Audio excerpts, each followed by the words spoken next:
YSRCP legal cell ప్రతినిధులతో ఆ party అధినేత వైఎస్ జగన్మోహన్ రెడ్డి భేటీ అయ్యారు. రాష్ట్రంలో ఇవాళ ప్రత్యేకమైన పరిస్థితులు ఉన్నాయన్నారు. న్యాయవాదులుగా మీరు కీలక పాత్ర పోషిస్తున్నారని ప్రశంసించారు.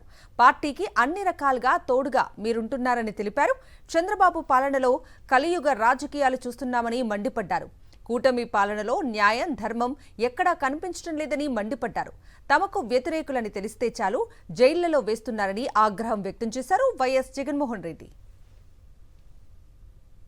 ఈరోజు రాష్ట్రంలో ఉన్న ప్రత్యేకమైన పరిస్థితులు ఏమిటో, ఈ ప్రత్యేక పరిస్థితుల మధ్య మీరు పోషిస్తూ ఉన్న పాత్ర ఏమిటో నేను వేరే చెప్పాల్సిన అవసరం లేదు. నిజంగా ఈరోజు పార్టీకి అన్ని రకాలుగా ఒక పెద్దన్న పాత్ర ఎవరైనా పోషిస్తూ ఉన్నారు అంటే అది న్యాయవాదులే అని చెప్పాలి. అడగకపోతే అమ్మైనా అన్నం పెట్టదన్నట్టుగా, కోరకపోతే దేవుడైనా కూడా వరం ఇవ్వడు అన్నట్టుగా, పిటిషన్ వేయకపోతే, న్యాయస్థానంలో మీరు నిలబడకపోతే న్యాయం కూడా దక్కే పరిస్థితి కూడా ఉండదు. కలియుగం అన్నది ఏమిటి అన్నది ఈ చంద్రబాబు నాయుడు గారి పరిపాలన చూస్తే ఈ 14 నెలల్లో ఓహో ఇదేనా కలియుగము అని చెప్పి అనిపించే పరిస్థితి ఎవరికైనా కూడా అనిపిస్తుంది. ఎందుకనంటే న్యాయం లేదు, ధర్మం లేదు. తమకు గిట్టని వాళ్ళు ఎవరైనా ఉంటే, తమకు నచ్చని వాళ్ళు ఎవరైనా ఉంటే, తమకు వ్యతిరేకంగా స్వరం వినిపించే వాళ్ళు ఎవరైనా ఉంటే తట్టుకునే పరిస్థితి లేదు, జీర్ణించుకునే పరిస్థితి లేదు. ఎలాగైనా తీసుకొని పోయి వాళ్ళని జైల్లో వేయాలి, ఎలాగైనా తీసుకొని పోయి వాళ్ళని చిత్రహింసలు పెట్టాలి, ఎలాగైనా కూడా వాళ్ళ పరువును తీయాలి అనే ఒక నీచమైన సంస్కృతి ఈరోజు మనం చూస్తూ ఉన్నాం. ఒక మనిషిని జైల్లో పెట్టడము అని అంటే తన పరువును, తన ప్రతిష్టలతో ఆడుకోవడం. అవన్నీ తెలిసి కూడా ఏ తప్పు చేయకపోయినా కూడా బురద వేసి తప్పు చేశాడు అని చెప్పి దానికోసం దొంగ సాక్ష్యాలను క్రియేట్ చేసి కేవలం వీళ్ళు పెట్టే ప్రలోభాలు, వీళ్ళు పెట్టే భయం తప్ప వేరే బేసి లేదు, వేరే సాక్ష్యము లేదు. ఇలాంటి పరిస్థితుల మధ్య న్యాయం జరగడాని కోసం బాధితుల తరపున గట్టిగా నిలబడి వాళ్ళ స్వరం వినిపించే కార్యక్రమం ఎక్కడైనా చేయాల్సిన పరిస్థితి ఏదైనా ఉంది అని అంటే అది ఇంకా మన భుజస్కంధాల మీద ఇంకా ఆ బాధ్యత ఎక్కువైంది. కానీ ఏదైనా కూడా న్యాయం, ధర్మం అనేది వాళ్ళ తరపున ఎవరైనా వాళ్ళ తరపున గట్టిగా నిలబడి వాళ్ళకు న్యాయం చేసే పరిస్థితి రావాలి అని అంటే అది మళ్ళీ మీ భుజస్కంధాల మీదనే ఉంది. కాబట్టి మీరు పోషించే పాత్ర చాలా ఇంపార్టెంట్ పాత్ర.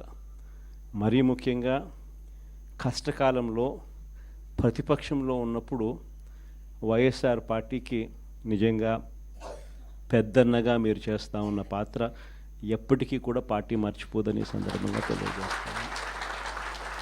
ఎవరికి కూడా ఊహించని విధంగా కూడా, ఇంతకుముందు గతంలో ఎప్పుడు జరగని విధంగా కూడా లీగల్ కమ్యూనిటీకి మరీ ముఖ్యంగా ఫస్ట్ టైం లా కంప్లీట్ చేసుకొని తమ కాళ్ళ మీద తాము నిలబడడానికి సిద్ధంగా ఉన్న యంగ్స్టర్స్కు, యంగ్ లాయర్స్కు ప్రభుత్వం అప్పట్లో క్రమం తప్పకుండా సహాయ సహకారాలు అందిస్తూ లా నేస్తం పేరిట అండగా నిలిచిన చరిత్ర కూడా ఇంతకుముందు ఎప్పుడు జరగల. అదొక్క వైఎస్ఆర్సీపీ ప్రభుత్వం వచ్చిన తర్వాత మాత్రమే ఆ చరిత్ర కూడా చూసాం.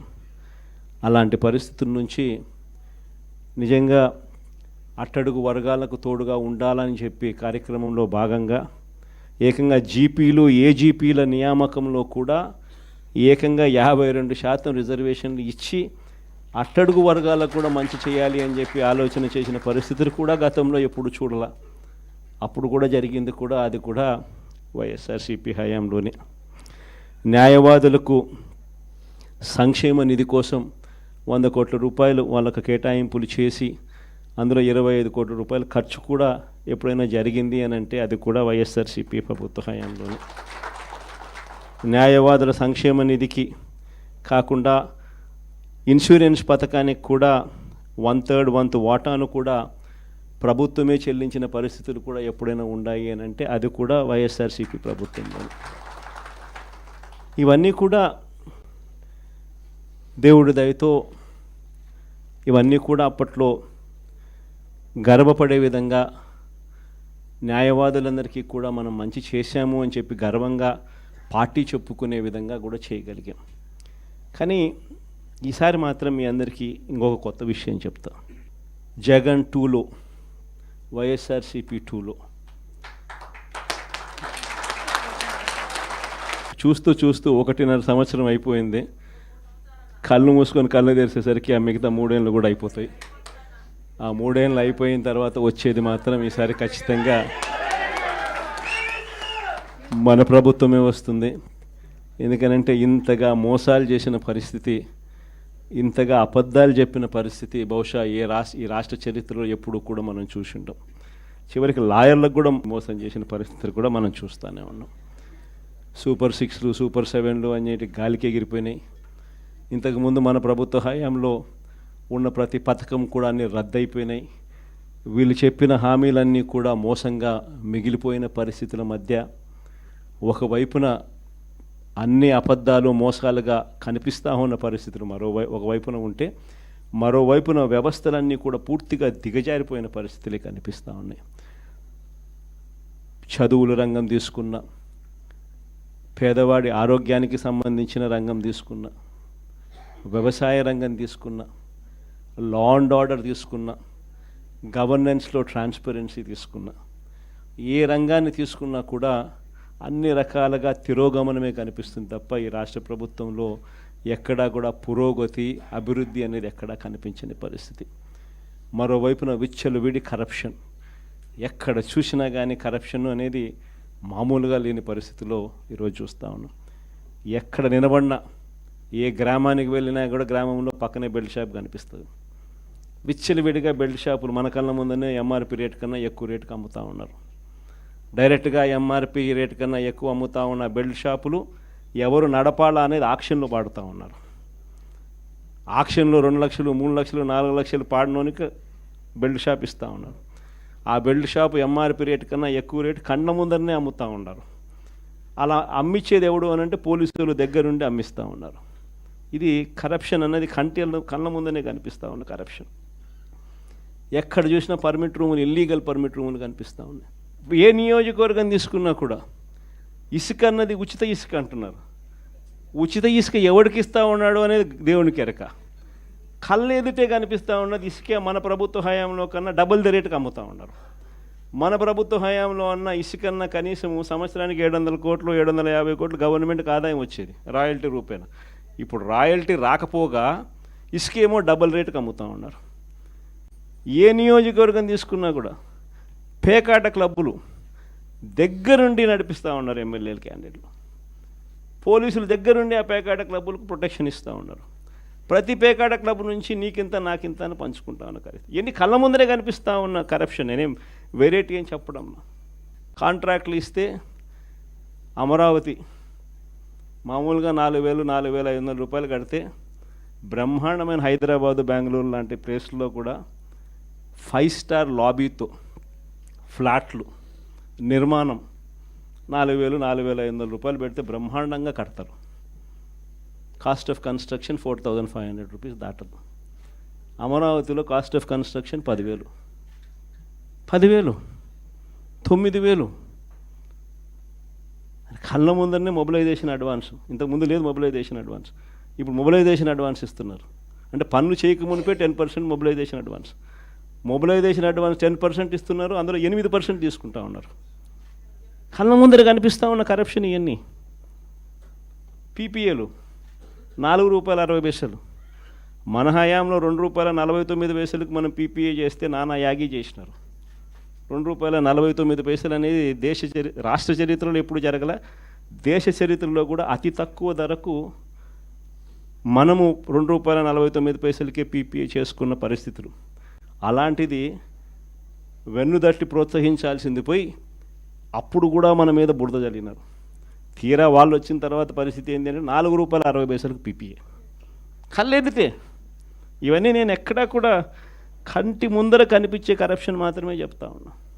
నియోజకవర్గంలో ఏ నియోజకవర్గం అన్నా తీసుకో, ఆ నియోజకవర్గంలో మైనింగ్ జరగాలన్నా, ఆ నియోజకవర్గంలో మట్టి గ్రావెల్ జరగాలన్నా, ఆ నియోజకవర్గంలో ఎవరైనా పరిశ్రమ నడుపుకోవాలన్నా, ఎవరైనా కూడా నడుపుకునే పరిస్థితి లేదు. రావాలా, ఎమ్మెల్యేతో మాట్లాడుకోవాలా, ఎమ్మెల్యేకి ఇంత డబ్బు ఇవ్వాలా, పోలీసులు దాని దగ్గరుండి సహకరిస్తారు. ఎమ్మెల్యే ఇంత తీసుకుంటాడు, పైకి ఇంత పంపిస్తున్నాడు. కళ్ళ ముందర కనిపిస్తూ ఉన్న కరప్షన్ ఏంది విడిగా జరుగుతూ ఉంది.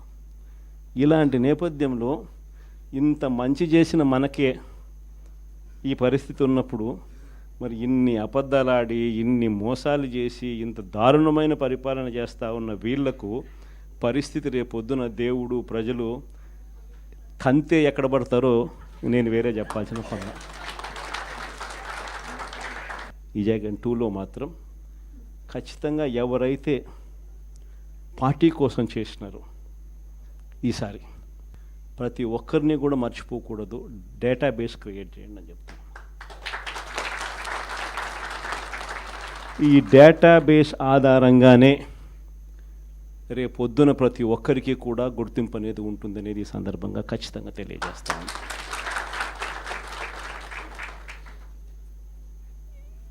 ఇక్కడే కాదు, రాష్ట్ర వ్యాప్తంగా కూడా రాబోయే రోజుల్లో నెక్స్ట్ 1 వీక్లో, నెక్స్ట్ వీక్ బహుశా ఒక యాప్ కూడా తయారు చేస్తా ఉన్నాం.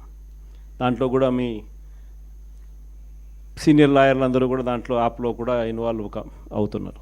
యాప్ తయారీ కార్యక్రమంలో రాష్ట్ర వ్యాప్తంగా వైఎస్ఆర్సీపీ కార్యకర్తకు ఎవరైనా ఎక్కడ అన్యాయం జరిగినా ఆ యాప్ డౌన్లోడ్ చేసుకొని తన పేరు, తనకు ఏమన్యాయం జరిగింది, తనకు ఎవరి వల్ల అన్యాయం జరిగింది, ఆ అధికారి హోదా ఏమిటి, నీకు జరిగిన అన్యాయం ఏమిటి, ఆటోమేటిక్లీ మన డిజిటల్ లైబ్రరీలోకి వచ్చేస్తుంది. ఇక్కడ వచ్చిన తర్వాత రేపొద్దున మనం అధికారంలోకి వచ్చిన తర్వాత వీళ్ళందరి మీద రేపొద్దున జగన్ 2లో ఎవడెవడైతే అన్యాయం చేసినాడు, ఎవడెవడైతే అధికారి తన అధికారాన్ని దుర్వినియోగం చేశాడు, ఎవడెవడైతే అన్యాయంగా మనుషులను చిత్రహింసలు పెట్టారు, వాళ్ళందరినీ కూడా రేపొద్దున చట్టం మీద నిలబడతాం.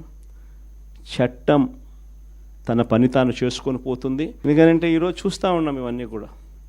ఈరోజు లాయర్లుగా మనం పోయి వాదించే కార్యక్రమం ఏదైతే మనం చేస్తూ ఉన్నాము అని అంటే, ఎవరి తరపున మనం వాదిస్తున్నాము అని అంటే నిజంగా దెబ్బతిన్న వారి తరపున వాదిస్తూ ఉన్నాం. ఆ దెబ్బ అనేది ఎంత తీవ్రంగా కనిపిస్తూ ఉంది అని అంటే, కళ్ళ ఎదుటే దొంగ సాక్ష్యాలు, దొంగ కేసులు పెడతా ఉన్నారు. అందులో నుంచి దొంగ సాక్ష్యాలు పుడతా ఉన్నాయి. దొంగ సాక్ష్యాల ఆధారంగా మనుషులను తీసుకొని పోయి జైల్లో పెడతా ఉన్నారు. జైల్లో నుంచి ఆ మనిషి బయటకు వచ్చేసరికి ఆ కేసు అయిపోయేసరికి మరో కేసు, కరెక్ట్గా ఆ కేసు అయిపోయే టయానికి మళ్ళీ ఎక్స్టెన్షన్, మళ్ళీ ఆ కేసు అయిపోయేసరికి ఇంకొక కేసు, మళ్ళీ ఎక్స్టెన్షన్. నిజంగా ఈ వ్యవస్థ లేకన్నది మార్పు అనేది రావాలా. అధికారం ఉంది కదా అని చెప్పి, యూనిఫామ్ ఉంది కదా అని చెప్పి దుర్వినియోగం పరచడం అన్నది ఎంతటి బాధ కలిగిస్తుంది అటువైపున వ్యక్తికి కూడా అన్నది ఇటువైపున వ్యక్తికి కూడా అర్థం కావాలి. అర్థం కావడానికి అందుకనే లాయర్లు చేయించిన ఈ యాప్ని మనందరి సమక్షంలోనే నెక్స్ట్ వీక్ అది కూడా లాంచ్ చేసే కార్యక్రమం కూడా చేస్తాం. రాష్ట్ర వ్యాప్తంగా ఈ కార్యక్రమాలన్నీ చేసే ప్రతి విషయంలో కూడా మరొక్కసారి మళ్ళీ చెప్తా ఉన్నా, మీ పాత్ర చాలా ముఖ్యం.